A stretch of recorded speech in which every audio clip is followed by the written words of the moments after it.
الخلق كلهم. محمد سيد الكونين والثقلين والفريقين من عرب ومن عجم. هو الحبيب الذي ترجى شفاعته. السلام علیکم ورحمۃ اللہ وبرکاتہ. الحمد للہ رب العالمین والصلاة والسلام علی رسولہ الکریم وعلی آلہ وصحبہ اجمعین ومن تبعہ بإحسان الی یوم الدین، اما بعد.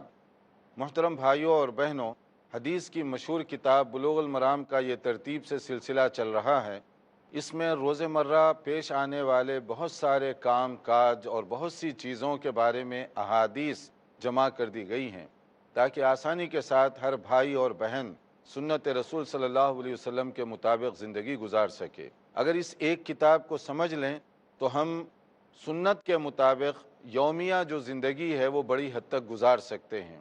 علامہ ابن حجر عسقلانی رحمۃ اللہ علیہ نے حدیث کے ذخائر میں سے اس کا انتخاب کیا ہے اور بڑی جانفشانی کے ساتھ یہ مجموعہ مرتب کیا.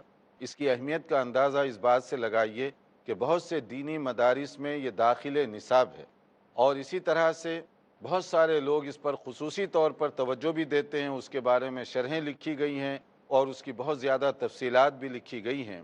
تو اسی لیے ہم نے یہ سلسلہ شروع کیا، اور اس سے پہلے نماز کے حوالے سے بہت ساری باتیں بتائی جا چکی ہیں.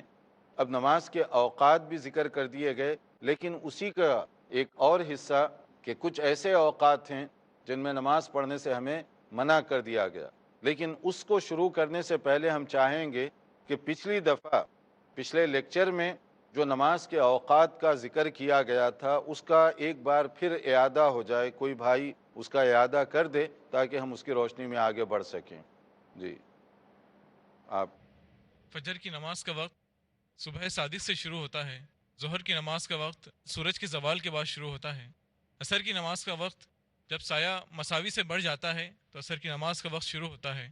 اور مغرب کی نماز کا وقت سورج غروب ہونے کے بعد مغرب کا وقت وہاں سے شروع ہوتا ہے، اور اس کے کچھ گھنٹوں بعد عشاء کا وقت شروع ہوتا ہے، اور جو ہے وہ آدھی رات تک رہتا ہے، یعنی شفق غائب ہونے کے بعد. شفق غائب ہونے کے بعد. جزاکم اللہ خیر. یہ ہے نمازوں کے اوقات کے وہ علامتیں جو نبی کریم صلی اللہ علیہ وسلم نے بتائی ہیں. اگر کوئی آدمی کھلے آسمان سے ان علامتوں کو دیکھ کر نماز ادا کرنا چاہے تو وہ پڑھ سکتا ہے اسی کے مطابق.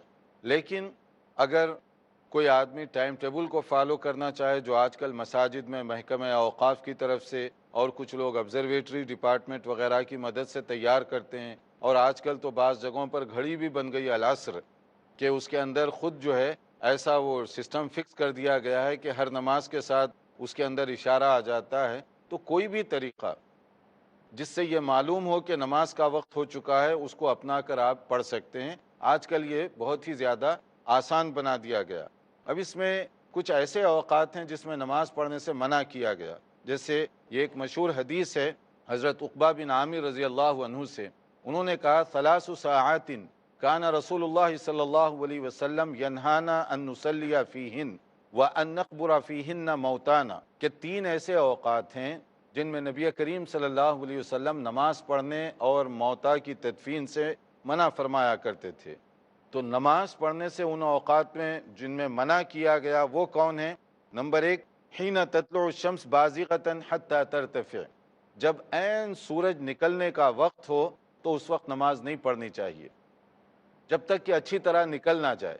یعنی سورج نکل جائے پوری طرح، پھر اس کے بعد آپ نماز پڑھ سکتے ہیں. جیسے سورج عین نکل رہا ہے تو آپ 15-20 منٹ انتظار کر لیں، پھر اس کے بعد آپ نماز پڑھ سکتے ہیں. دوسرا جو ہے وحین یقوم قائم الظہیرۃ حتی تزول الشمس، جب زوال کا وقت ہو اس وقت نماز نہیں پڑھنی چاہیے. یعنی عین ظہر کی ٹائم سے پہلے اس وقت نوافل وغیرہ پڑھنے سے منع کیا گیا. کب تک؟ جب تک کہ سورج ذرا ڈھل نہ جائے. یعنی یہ جو ٹائم ہوتا ہے بالکل درمیان میں آ کر ڈھلنے کا، سمجھ لیجئے کہ زیادہ سے زیادہ یہ 10 منٹ کا وقت.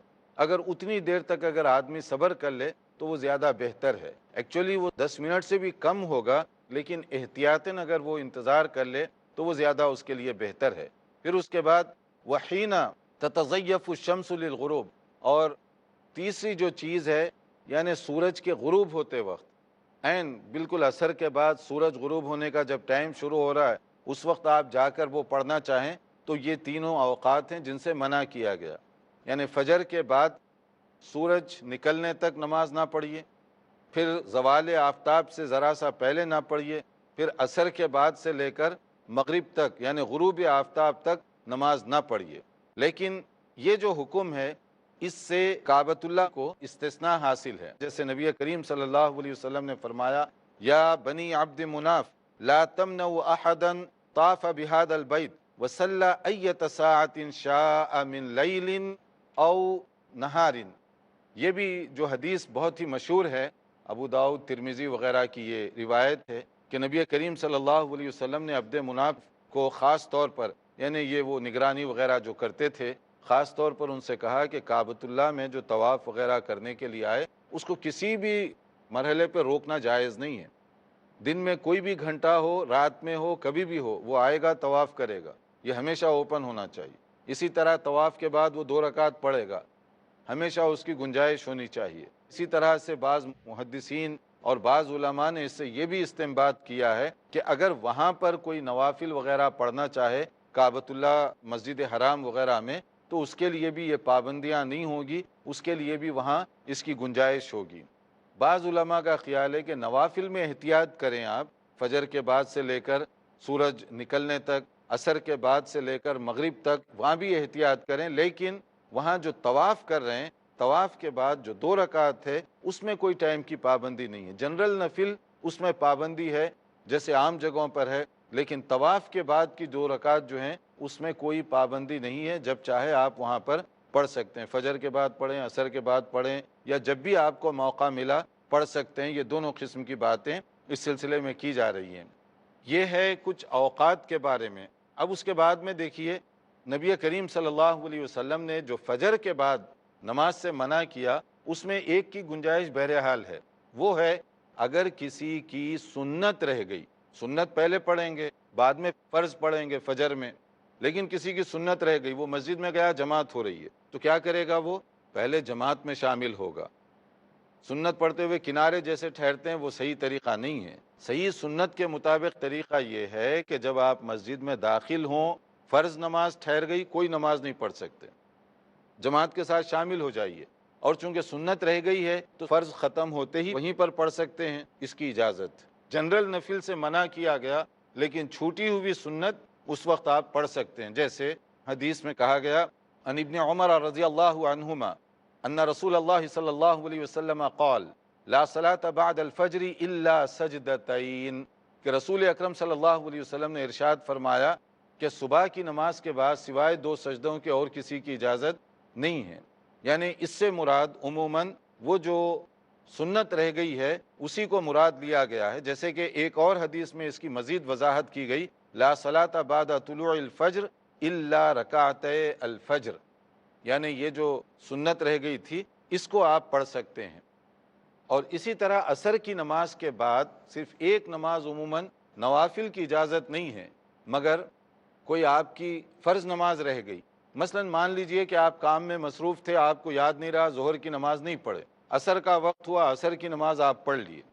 عصر کی نماز فرض پڑھنے کے بعد اچانک یاد آیا اوہو آج تو میں نے ظہر نہیں پڑھی، تو پھر کیا کریں گے؟ آپ مغرب تک انتظار کریں گے؟ نہیں. صحیح طریقہ یہ کہ جب بھی یاد آ جائے وہ فرض نماز اگر چھوٹی ہے فوری وہ پڑھ سکتے ہیں، عصر کے بعد بھی پڑھ سکتے ہیں، کیونکہ آپ کی یہ فرض تھی جو اتفاق سے چھوٹ گئی اور آپ کو بعد میں اگر یاد آئے تو آپ پڑھ سکتے ہیں. یعنی ممنوع اوقات میں جنرل نوافل پڑھنے سے منع کیا گیا، یہ نفل میں نہیں ہے، یہ تو آپ کی فرض ہے جو بائی چانس چھوٹ گئی تھی تو اس لیے اس وقت پڑھنے کی آپ کو جو ہے اجازت دی جا رہی ہے.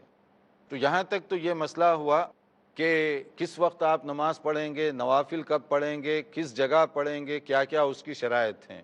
تو آگے بڑھنے سے پہلے میں چاہوں گا کہ یہاں تھوڑی دیر کے لیے رکوں تاکہ آپ لوگوں سے بھی میں پوچھ لوں کہ یہ چیزیں اچھی طرح سمجھ میں آ گئی ہیں یا نہیں ہیں. مثلا اب آپ بتائیے کہ کس جگہ کے رہنے والوں کے لیے جنرل پرمیشن ہے کہ وہاں پر جو ہے ڈے اینڈ نائٹ جب بھی جائیں نماز پڑھ سکتے ہیں؟ کون سی جگہ ہے؟ کعبۃ اللہ. کعبۃ اللہ. کعبۃ اللہ میں جو ہے جب بھی آدمی طواف کرے گا طواف کی اجازت ہے، 2 رکعت پڑھے گا 2 رکعت کی اجازت ہے. تو اس کے لیے ماشاءاللہ پوری سہولت دی گئی ہے، اور کوئی ایسی نماز ہے جو جب یاد آیا جب پڑھ سکتے ہیں، ممنوع اوقات میں بھی۔ فرض نماز، فرض نماز اگر کوئی چھوٹ گئی اور عصر کے بعد یاد آیا تو فوری آپ پڑھ سکتے ہیں اس کو۔ تو دیکھتے رہیے ہمارا یہاں پروگرام، اس کے بعد جو ہے نماز اور اس کے اوقات کے علاوہ اب اذان، اقامت وغیرہ اس سلسلے میں ہم بیان کریں گے تھوڑے سے وقفے کے بعد انشاءاللہ۔ محمد سید الكونین والثقلین۔ ناظرین، یہ کتاب الصلاۃ کا سلسلہ چل رہا تھا جس میں نماز سے متعلقہ مختلف امور بہت تفصیل سے بیان کیے گئے ہیں۔ اس سے پہلے ہم نے وہ ساری چیزیں بیان کی کہ اوقات کیا ہیں، نوافل کا طریقہ کیا ہے، اس کے ٹائم ٹیبل کیا ہیں۔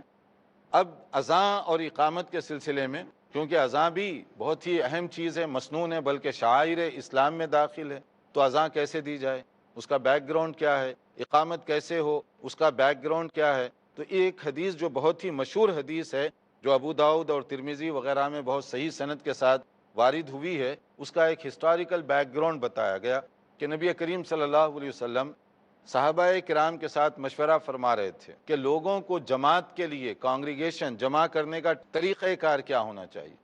اب لوگ اپنے اپنے اس زمانے میں جو رواج تھا، کوئی دیکھتے تھے نصرانی جو گھنٹا بجاتے تھے، تو کسی نے کہا کہ ہم بھی ایسا کوئی گھنٹا بجائیں تاکہ لوگوں کو پتہ ہو کہ نماز کا وقت ہو گیا ہے، یا کسی نے کہا کہ نہیں، کوئی ایسا زور سے آواز جو ہے نا، ہارن وغیرہ، جس سے زور سے آواز آئے، ایسے آواز پھونک دی جائے۔ کسی نے مشورہ دیا کہیں آگ اگر جلا دی جائے، لوگ روشنی کو دیکھ کر سمجھ جائیں کہ نماز کا وقت ہو چکا ہے۔ مگر ان میں سے کوئی بھی چیز پرفیکٹ نہیں تھی، بات چیت جاری تھی، مشورہ چل رہا تھا۔ اتنے میں یہ ہوا کہ ایک مشہور صحابی حضرت عبداللہ بن زید بن عبد رب، ایک مشہور صحابی ہیں، اللہ کا کرنا دیکھیے، ان کو خواب میں آیا۔ خواب میں کچھ اس طرح سے محسوس ہوا کہ کوئی آدمی آیا ہے جس کے ہاتھ میں کوئی ایک خاص چیز ہے جو ہارن نما ہے۔ تو اس کو دیکھ کر انہوں نے کہا کہ یہ مجھے دے دو۔ وہ پوچھا کیا کرو گے؟ کہا کہ اس میں آواز نکالوں گا تاکہ لوگوں کو پتہ ہو کہ نماز کا وقت ہو گیا ہے۔ اس نے کہا کہ میں تمہیں اس سے اچھی بات بتا دیتا ہوں۔ کہا کیا ہے وہ اچھی بات؟ تو پورا اذان کا طریقہ وہ بتایا۔ تو ان کو سمجھ میں آیا کہ یہ بائی چانس خواب نہیں ہے، یہ تو اللہ تعالیٰ کی طرف سے خاص اشارہ کیا گیا۔ تو دوڑے دوڑے یہ نبی صلی اللہ علیہ وسلم کی خدمت میں حاضر ہوئے اور آپ کو یہ سارا بتایا۔ تو آپ نے کہا کہ ہاں، یہ اللہ کی طرف سے ہی اشارہ ہے۔ تو پھر اس کے بعد یہ ہوا کہ یہ تو واقعی اذان کے لیے بہت مناسب ہے، اس میں اللہ کی حمد و ثنا، کبریائی، بڑائی ہے، اسلامی عظمت اور شعار کا اظہار ہے، تو یہ بہت اچھی چیز ہے۔ اس کے بعد نبی صلی اللہ علیہ وسلم نے فرمایا انہا لرؤیا حق، یہ جو خواب ہے یہ جسٹ خواب نہیں ہے بلکہ برحق خواب ہے۔ تو اس کا مطلب خواب کی بھی مختلف شکلیں اور قسمیں ہیں، بعض خواب برحق بھی ہوتے ہیں، لیکن یہاں پر کون سا خواب برحق ہے کون سا نہیں ہے، یہ تو آدمی اپنے تجربے اور مشاہدے سے بھی تھوڑا بہت پہچان سکتا ہے، لیکن یہاں تو چونکہ نبی کریم صلی اللہ علیہ وسلم نے اس کی تصدیق فرما دی، تو اس میں کوئی شک و شبے کا امکان باقی نہیں رہا۔ اب جب نبی صلی اللہ علیہ وسلم نے ایک صحابی کو اس بارے میں تاکید کی کہ ٹھیک ہے تم اذان دے دو، حضرت عمر رضی اللہ عنہ نے بھی ایگزیکٹلی اسی سے ملتا جلتا خواب دیکھا تھا۔ وہ پھر بھاگے بھاگے آئے کہ یا اللہ کے نبی صلی اللہ علیہ وسلم، اس طرح کا تو مجھے بھی آیا ہے خواب۔ تو اس کا معنی یہ ہوا کہ یہ ایک سے زیادہ ذرائع سے کنفرم ہوا۔ پھر نبی کریم صلی اللہ علیہ وسلم نے اس میں ایک صحابی کا انتخاب کیا، خاص طور پہ اذان کے سلسلے میں کہ اذان کون دے اور کیسے دے۔ تو آپ جانتے ہیں حضرت بلال رضی اللہ تعالیٰ عنہ وہ عموماً اذان دیا کرتے تھے۔ اذان دینے کا جو ان کا اپنا انداز تھا، نبی صلی اللہ علیہ وسلم نے مختلف اسباب سے ان کو منتخب کیا تھا اذان دینے کے لیے۔ تو اس کا معنی یہ ہوا کہ اذان اگر کوئی ایسے ساتھی اس وقت دیں جن کی آواز خوبصورت ہو، بلند آواز ہو، تو وہ زیادہ بہتر اور اس کی زیادہ اچھی اور اعلیٰ شکل ہوگی۔ جیسے کہ فرمایا گیا عن ابی محذورہ رضی اللہ تعالیٰ عنہ ان النبی صلی اللہ علیہ وسلم اعجبہ صوتہ فعلمہ الاذان، ایک صحابی آئے، ان کی آواز بڑی پیاری تھی، تو نبی صلی اللہ علیہ وسلم نے پرسنلی ان کو اذان سکھائی کہ ایسے اذان دو تاکہ یہ خوبصورت آواز میں اذان دی جائے۔ تو اس میں ایک پوائنٹ یہ معلوم ہوتا ہے کہ اذان ایک تو اسلامی شعار کی بلندی عظمت کا اظہار ہے، وہ خوبصورت انداز سے ہونا چاہیے، ورنہ عام طور پر جو اذان دینے کا انداز ہوتا ہے، لگتا ہے کہ جس کو کوئی کام نہیں ملا وہ اذان دینا شروع کر دے۔ یہ بہت ہی غلط طریقہ ہوگا جو ہمارے درمیان رائج ہے، اور اذان دینے والے کو پتہ نہیں کیا کیا نام لوگ دیتے ہیں، تو اس سے وہ لوگوں کی مینٹالٹی بھی اس سے اندازہ ہوتا ہے کہ کس طرح کے القاب کس کو دیے جا رہے ہیں۔ اذان دینے کی بہت بڑی فضیلت ہے، اللہ تعالیٰ قیامت کے دن ان کے درجات کو بہت بلند فرمائے گا، یہ بڑی ذمہ داری سے یہ کام کر رہے ہیں۔ تو اذان کے لیے جس آدمی کو اپوائنٹ کیا جائے اس کے اندر کوشش کرنی چاہیے کہ وہ بہتر سے بہتر آواز والا ہو، اذان میں ایسی اٹریکشن ہو کہ سن کر لوگوں کا جی چاہے کہ اس مسجد میں جائے، یہ نہ ہو کہ اذان شروع کرتے ہی لوگ کان کو ہاتھ لگا دیں۔ یہ چیز جو ہے اذان دینے والے کے لیے بھی اچھی نہیں ہے، اذان کے ساتھ بھی یہ ایک عجیب و غریب معاملہ ہوگا۔ اور اسی طرح سے اذان کے سلسلے میں ایک اور جو چیز بتائی گئی اس کے آداب میں کان میں انگلی رکھنے کی، اس کے مختلف فائدے ہیں۔ ایک فائدہ یہ کہ اس کے ذریعے سے آواز بلند ہوتی ہے، دوسرا فائدہ یہ کہ اذان دینے والے کو اس کا نقصان نہیں ہوتا آواز بلند کرنے کی صورت میں انگلیاں رکھ کر۔ تیسرا یہ کہ اگر کوئی آدمی جو سن نہیں سکتا بہرا ہے اس کو بھی تھوڑا سا اندازہ ہو جائے گا اگر اس کو دیکھ لے کہ یہ اذان دے رہا ہے۔ کئی حکمتیں ہیں اس کے اندر۔ اسی طرح سے اذان دینے میں ایک اور بات جو بتائی گئی، حی علی الصلاۃ اور حی علی الفلاح پر جب پہنچے تو دائیں اور بائیں صرف اپنا چہرہ اپنی گردن گھما لے، یعنی حی علی الصلاۃ کے اندر تھوڑا سا رائٹ سائڈ پر وہ ٹرن کرے، سینہ نہیں ٹرن کرے گا، اپنی گردن صرف۔ اور اسی طرح حی علی الفلاح پر پہنچے گا تو لیفٹ ٹرن کرے گا، وہ اپنی گردن ٹرن کرے گا۔ یہ بھی مسنون طریقہ ہے کیونکہ حضرت بلال رضی اللہ تعالیٰ عنہ جب اذان دیتے تھے تو اسی طرح کا آپ انداز اختیار کیا کرتے تھے۔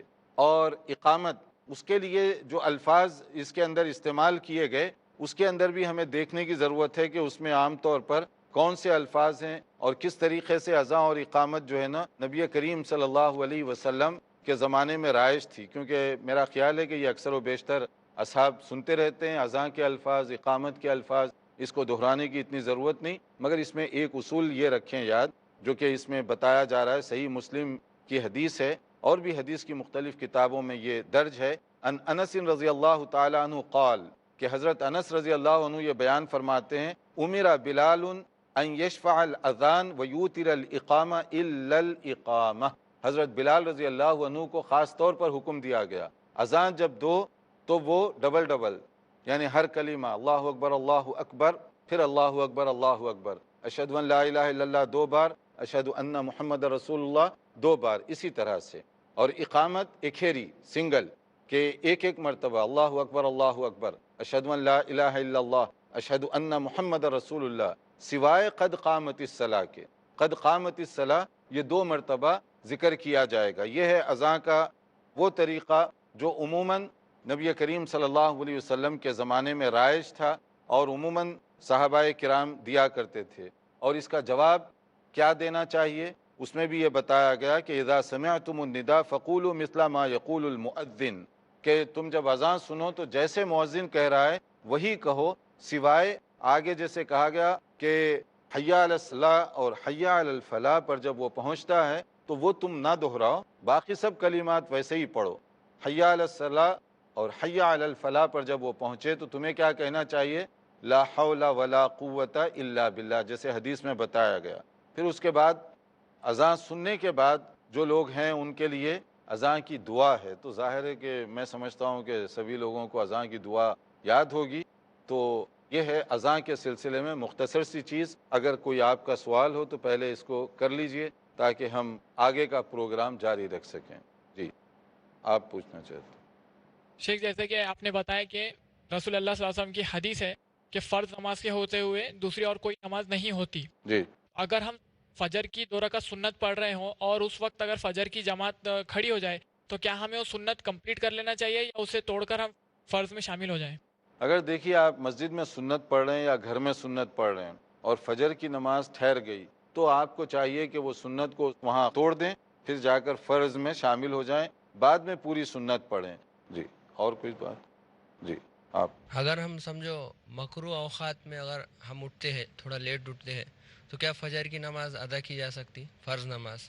ہاں دیکھیے جیسے میں نے کہا کہ اگر کوئی آدمی دیر ہو گئی اس کو اور وہ جو ممنوع اوقات ہیں جیسے عصر کے بعد اس کو یاد آیا کہ فجر کی نماز میں نہیں پڑھا تھا تو وہ پڑھ سکتا ہے، اس میں حرج نہیں ہے، کیونکہ سنت نفل وغیرہ یہ جو جنرل نمازیں ہیں اس سے روکا گیا، صرف فرض جو نماز ہے یا کوئی ریزن کی نماز ہے وہ آپ ممنوع اوقات میں بھی پڑھ سکتے ہیں، اس کی اجازت ہے۔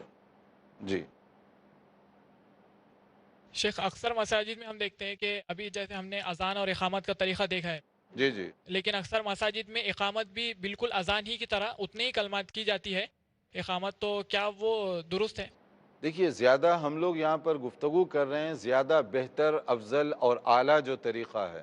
بعض طریقے ایسے ہیں جو اعلیٰ کے مقابلے میں کم تر ہیں، اگر وہ ان کے لیے کوئی قیاسی دلیل ہے یا کوئی ایسی سند ہے حدیث کی جو اس کے مقابلے میں کمزور ہے تو وہ ہو سکتا ہے، لیکن اس سلسلے میں ہماری یہ کوشش ہے ہر مسئلے میں جو سب سے افضل اور اچھی بات ہے اس کا ذکر کیا جائے تاکہ مختصر وقت میں ہم زیادہ چیزوں کو کور کر سکیں۔ ہمارے ہاں عام طور پہ رائج یہ ہوا کہ مسجد میں جو پرانا ایک طریقہ چلا آ رہا ہے اس سے آگے پیچھے ہم جانا نہیں چاہتے، وہ جو کچھ چل رہا ہے اسی کے مطابق ہم کرنا چاہتے ہیں، اسی سے یہ گڑبڑ پیدا ہوتی ہے۔ اگر ہمارے اندر یہ شوق ہو کہ جو سب سے صحیح حدیث ہے اس پر ہم عمل کریں گے تو کبھی بھی یہ دشواری اور کبھی بھی یہ مشکلات پیدا نہیں ہوں گی، اور ہونا یہی چاہیے کہ ہم کوشش کریں کہ جب بھی ہم کوئی بھی کام کریں تو صحیح سنت کے مطابق جو اس میں سب سے زیادہ اور بہتر چیز ہے اسی کے مطابق ہم کریں تو وہ سب سے زیادہ بہتر اور سب سے زیادہ اعلیٰ طریقہ ہوگا۔ ہر مسئلے میں سب سے جو صحیح چیز ہے اس پر عمل کرنے کی ہم کوشش کریں۔